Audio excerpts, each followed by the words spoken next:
Hey, everybody, and welcome to the Sam and Cole podcast. Merry Christmas to everybody. Happy Hanukkah, for those of you who celebrate Hanukkah. Today, we're taping this on the first day of Hanukkah, in fact. And we're brought to you, as we are every time, this time of year, by the High Intensity Training Center, the HIT Center of Jacksonville. Cole, I was in there. I've had a few workouts in the last 2 weeks in there. You can really get some work done in there. I really enjoy it. If you're somebody who wants to get something done or you just want to maintain at this time of year, it's the right place to be. The right people, they can get your numbers set, and that, to me, that's the impressive thing. For $99, I think I mentioned, you can join that boot camp and you can go in for virtually any time of day, and as many days a week as you want to go. The other thing is that for under $100, they'll put you through the whole testing where you get your VO2 max, you get a lot of the parameters of, and then you tell them what you want to do, and then they put those numbers to work for you so you can get the fastest results that you can. That's at the HIT Center right across the street from Steak and Shake on Route 1. Everything's analytics these days, right? So they give you the analytics. Very much so. And I tell you, it's the kind of stuff that happens. I've worked out there for years, and I used to run into Uche Winery and Sheen Mathis and Drayton Florence. And I'm walking through there the other day, and Corey Kubler's over there working out in the corner by himself, right? Now, no one in Jacksonville knows that the American League Cy Young Award winner lives here, right? His wife's from here. I didn't know that, yeah. And he lives here. And so he's just over there working out, and I said to the guy, the trainer I was working with, I said, is that? He goes, oh, yeah. How about that? So it's pretty funny. But great place to go, and can't say enough positive things about it. If you're into, there's some social. A lot of people like to go and create a social situation, and that's great. But, if you also actually want to get some work done as well, that would be the place to go. Cole, the Jaguars fall to the Ravens this week in another game eerily reminiscent of the week before, where they led at halftime, this time 12-10, and fall without much production in the second half. Same reasons, excuses, call them what you want, but right now they're clearly just not good enough to get it done to win against quality opponents. And I think you might have read what I wrote. The Jaguar organization, both on and off the field, could do a lot worse than to model themselves after the Ravens. Oh, yeah. As one staffer said to me, they do a lot of things right here, and they really do. Their fans love them, and rightfully so, because of how they treat their fans. And their football team plays hard, and rightfully so, because of the way they're coached and how they play the game. The other thing about the Ravens, Sam, on that point, they really embody sort of the spirit and personality of the city of Baltimore. Mm-hmm. As you know, you from all that area, you spent a lot of time in Baltimore. It's a tough, leatherneck kind of town, and that's the kind of football they play. And while they're not having their best season ever this year, obviously coming off the Super Bowl championship last year, they're still, that is a tough physical team. It is representative of that, and my parents often say that Jacksonville reminds them of Baltimore, 40 years ago as we've grown. Working class town, friendly people, and more than anything, kind of iconoclastic. If you think about it, people live in Jacksonville. We don't want to be Orlando or Atlanta or Tampa or Miami. People who live in Baltimore, they don't want to be Philly or Washington or New York. They're pretty comfortable with being who they are, just like we are. Yeah. And the people in Tampa and Miami and Orlando and Atlanta can't understand why we like it here. Why do you live in Jacksonville? Same thing in Baltimore. If you're from Philly or Washington or New York, you're like, why do you live in Baltimore? And by the way, sometimes people who move to town in Baltimore or Jacksonville wonder, why can't we change this to make it more like other places? But I digress. Sometimes that happens. The game. You're right. The game was, exactly, almost a carbon copy of the week before, and it leads me to a couple of points here. First and foremost, the Jaguars, the best they can do is finish with the same record as they had last year. The worst they can do is finish with the worst record they've ever had. So, with 2 games remaining, including Thursday against the Titans, we'll talk more about that one in just a second. I think one of the big, I hate to say this, but moral victories that the Jaguars can accomplish this year is to not finish the year like they did last year when they were decimated by injuries, a team that had virtually no margin for error anyway, and they fell apart at the end of the year after putting a nice little stretch together. Now, the difference is this year, they haven't put a nice little stretch together. They never had that. They didn't win, 4 out of 5 like they did a year ago. And one of the big questions that we're going to have to ask at the end of this season is, are the Jaguars better at the end of this year than they were at the end of last year? And there's not going to be one correct answer to that because you can take both sides. You can argue both sides based on your perspective. But one of the things you're going to utilize is going to be record. And there's a really good chance the Jaguars are not going to have a better record than they did, or not going to have as good a record as they did at the end of the year last year. I don't think there's any question that it's a results-oriented profession. I mean, and that's what you talk about. And I thought Gus Bradley was spot on this week when he said, we're getting better at positions, but we're not getting better as units. And that's a product of coaching and figuring out how these guys can play together. I think you're going to see a massive amount of spending in the offseason.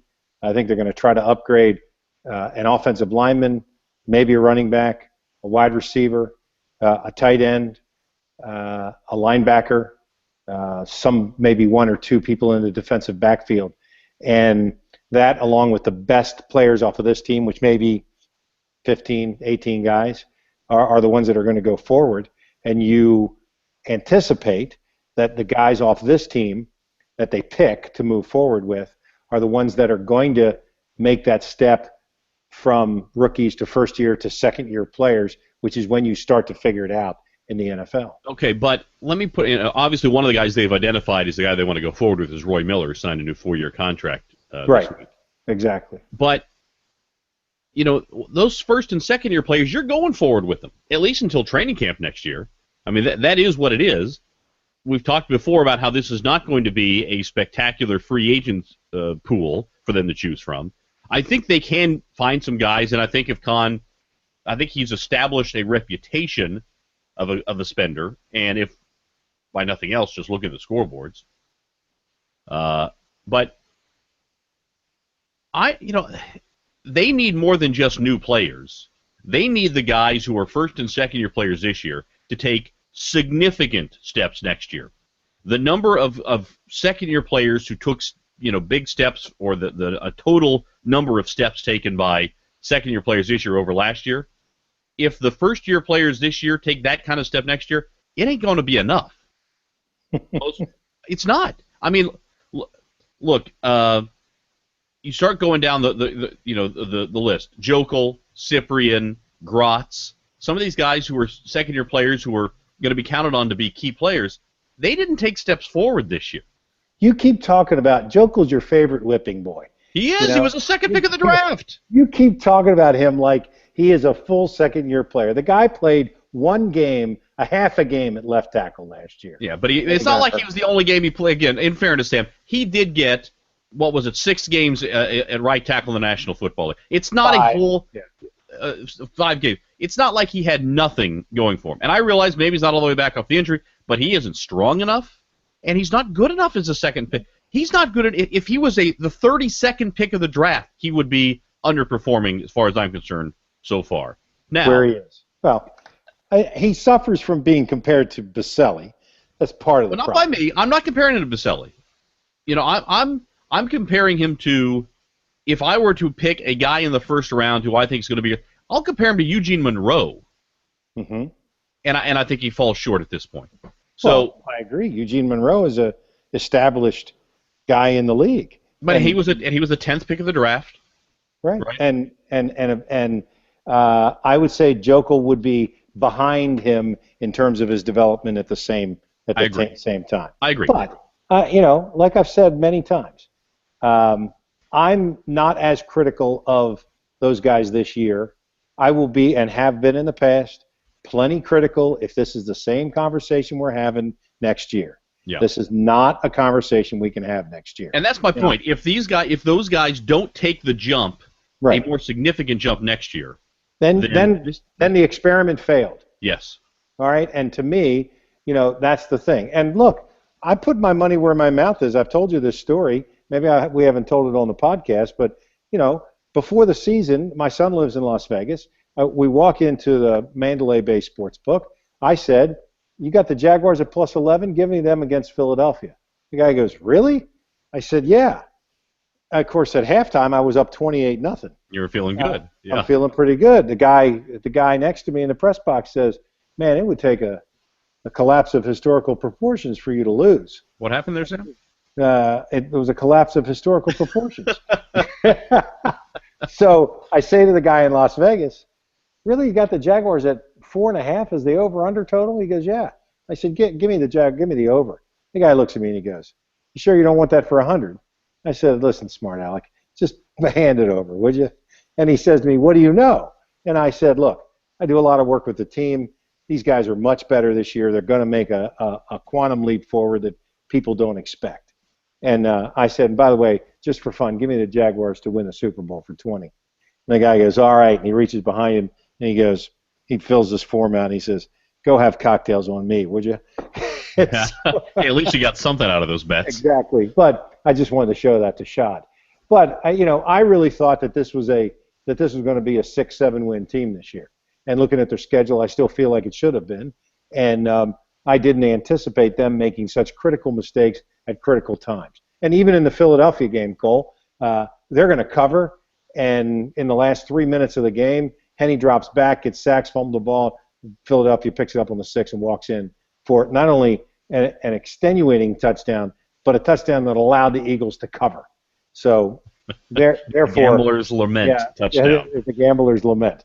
I got it back when we scored the garbage touchdown against Tennessee up there. But not that I'm gambling on the Jaguars every week, but I am saying that, when you watch them day in and day out, week in and week out, you see the very critical, specific mistakes that they make, and if you can project it out that they make half of those going forward, then they're in these games. And I even quoted you Sunday at the game. I said, look, my friend Culpepper says if they're within single digits, with single digits left on the clock, then it's a competitive football game. And the Jaguars were that. Yeah, they were. They were down 17-12 and had the ball on the 50-yard line. But, you can't make the mistakes they do. You can't even Bortles, of the 8 sacks, I think 5 of them were his fault. I think more than half of them, less than half of them, had to do with the offensive line. He's got to know when to get rid of that ball, even if it's at somebody's feet, instead of taking a sack. These are the hard lessons to learn, and they're learning them now. If he makes the same mistakes, even in the first game next year, then it's just not getting to where you think it should be. Now listen, I expect Bortles to be better next year. A big thing, he's got to clean up the fundamentals of his footwork and his release, because that slips back into the old habits. You're right about that. Absolutely. And, I'm not saying that these guys I'm about to name never had bad habits, but it never seemed like it became a factor as pros for guys like Andrew Luck or Peyton Manning. Maybe Peyton Manning never had bad habits, or some of these guys, who were successful at an early age as quarterbacks. Bortles still he still falls into that, and again, if you were here's the guy. I don't want you to compare him to Andrew Luck, because Andrew Luck grew up in a quarterback's family. His father was a quarterback in the NFL. He grew up around the World Football League and NFL Europe and all that. He's unfair, I think. Peyton Manning was, in the same situation. The guy I think to compare Bortles to that I'm looking at is Troy Aikman. Aikman came into the league. The Cowboys were 1-15, and he was terrible. Okay, now he's in the Hall of Fame. And if you look at the progression that he made as a player, it followed the Cowboys' growth and getting better. Who is Herschel Walker on this team? Can we answer that? But they acquired Herschel Walker, and they reacquired him actually. So I mean, there's, there are definitely some holes. They, if they think that it's Jokel and Beatles and Bowanko and Linder, right, which are not all first-round picks, but a first-round pick, a free agent pickup who I think is pretty solid, not spectacular. Bowanko's a 6th round, Linder's a 3rd round, is that right? Yeah. Well, they got to get somebody at right tackle that's pretty consistent and can stay healthy. Would you draft a center in the 3rd round? Would I draft a center in the 3rd round? Mm-hmm. I might. I might But too. but I think but you talked to To me, offensive line is the number one area.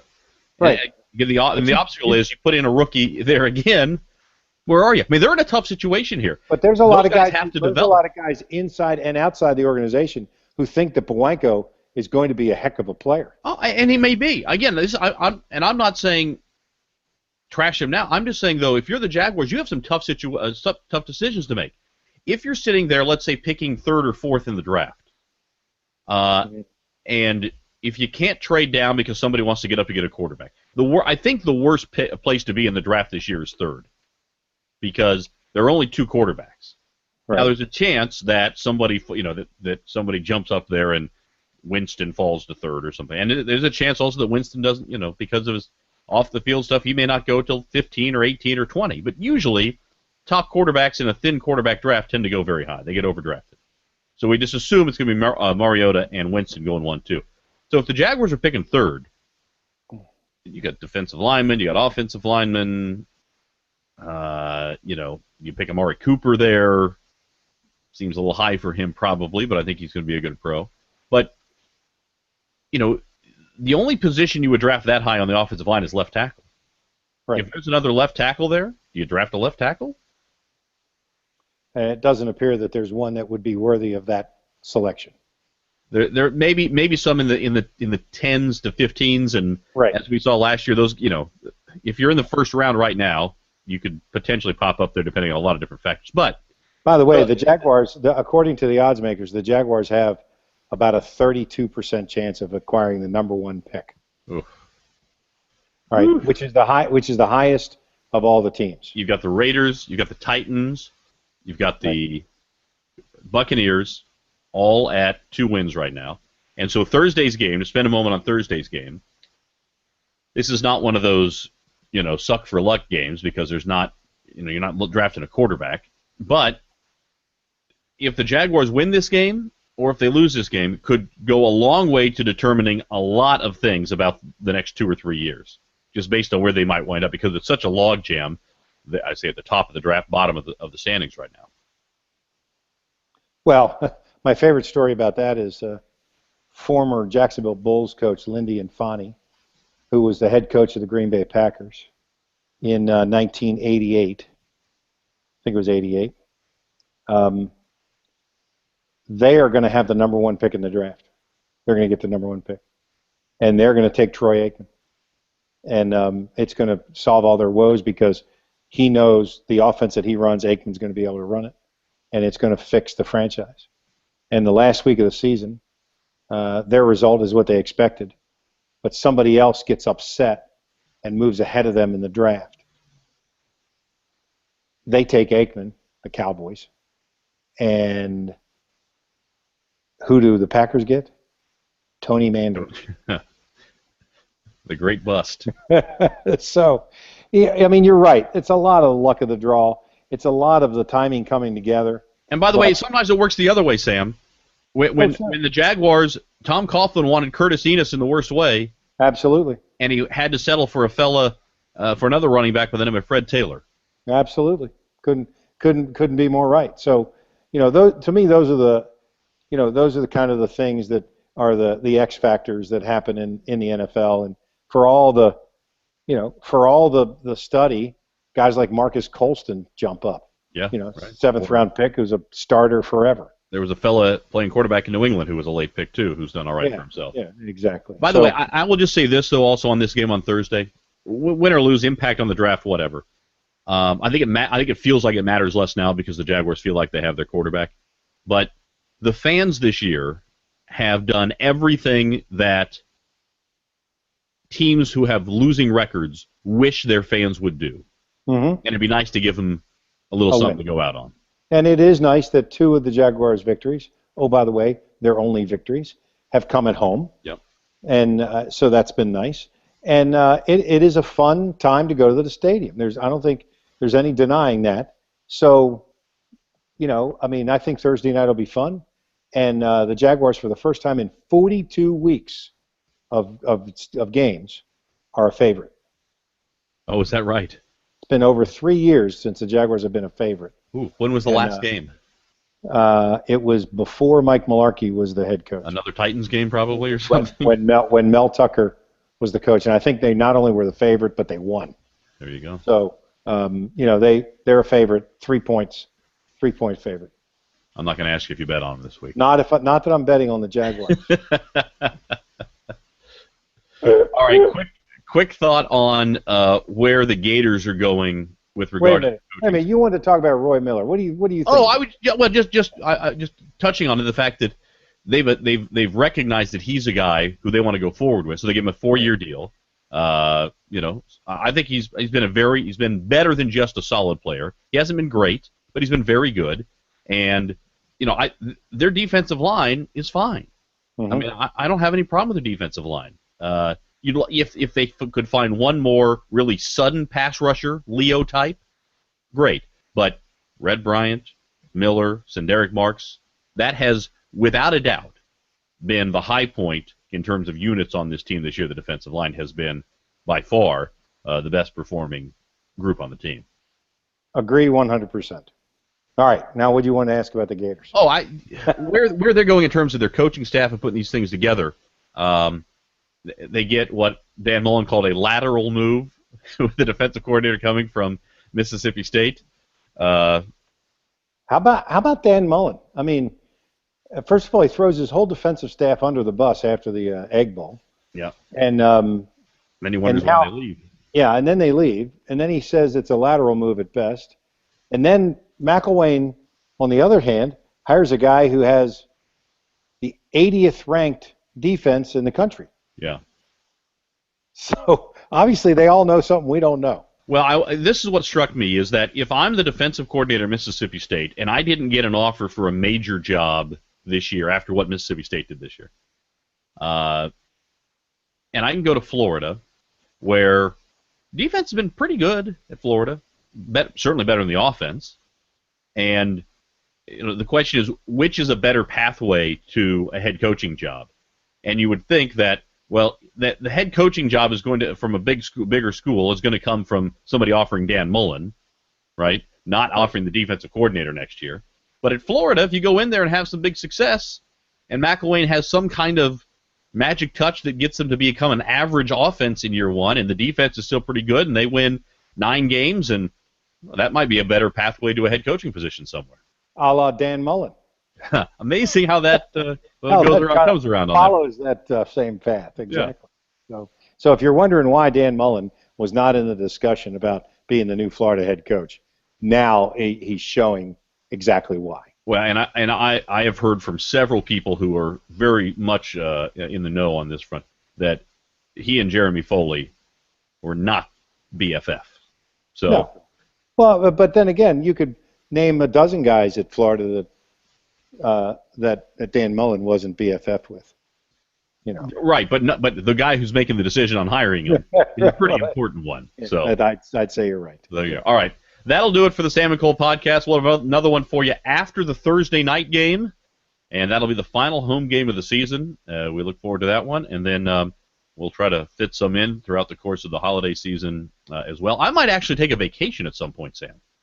Maybe. It would be well deserved. I haven't had one about a year and a half. So in your heart of hearts, do you want them to win or lose Thursday night? Honestly, I don't care. No, lie to me. Lie to you? Then I want them to win. No, I don't care if they win or lose. Because really? Either way. I am. There's not I'm not a rooter right. when it comes to the Jaguars. You're a true observer. That's right. I'm an observer. This is. I think it's good for the city when the Jaguars are good, but winning one game against the Titans isn't going to change anything as far as that's concerned. Mm-hmm. So, for friends of mine who are big Jaguars fans and season ticket holders, I'm happy for them if they win, but none of them are going to have their life's happiness determined by the Thursday night game. They'd just be a nice little touch if they did. That's right. And I'm not betting on them either. That'll do it for the Sam and Cole podcast. We are presented, as always, by the High Intensity Training Center, Phillips Highway, just across from Steak and Shake. Oh, it's like the devil on one side and the angel on the other shoulder when you head down there. The fusion of science and sport.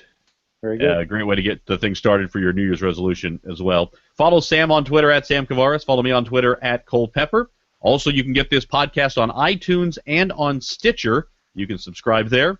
And we look forward to having you hear us next time after the Jaguars and Titans play on Thursday Night Football right here on the Sam and Cole Podcast.